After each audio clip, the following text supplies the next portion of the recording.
আচ্ছা আয় আয়, তোর জন্যই বসেছিলাম তো আমি। তোমার খাওয়া হয়ে গেছে তো? এখনো খাইনি। তুই হাত মুখ ধুয়ে আয়, তোর সাথে একসাথে খাবো, ঠিক আছে? কটা বাজে দেখেছিস? 10:30 বেজে গেল। হ্যাঁ আরে মা, তোমাকে তো বলেছি তুমি খাবার খেয়ে নেবে। রাত্রি এখন 10:30 বেজে গেছে, তুমি তো খেয়ে নেবে। আমি বাইরে থেকে খেয়ে এসেছি মা। এত রাত্রে তোমাকে বিরক্ত করবো না, তাই ভাবলাম বাইরে থেকেই খেয়ে আসি। কি খেয়ে এসেছিস? তোর লজ্জা করে না? মা সেই থেকে না খেয়ে বসে আছে, অপেক্ষা করছে তোর জন্য, আর তুই বাইরে থেকে খেয়ে এসেছিস? লজ্জা শরম সব ধুলাই মিশিয়ে দিয়েছিস নাকি? না গঙ্গার পাড়ে গিয়ে যে আড্ডা মারিস সেখানে ভাসিয়ে দিয়েছো? হ্যাঁ, চুপচাপ খাবি। এটা না আমি কষ্ট করে রান্না করি, ঠিক আছে?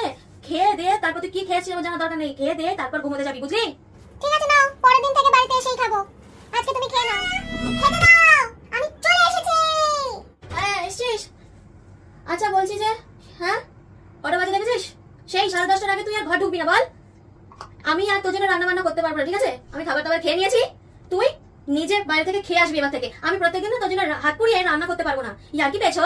মাকে তুমি কাজের লোক পেয়েছো? ঝি চাকর হয়েছে আমি? হ্যাঁ, দাঁড়া তো, লাঠিটা কোথায় রে? তোদেরকে আমি মারবো, দেখ মারবো, দেখ। তুমি তো বললে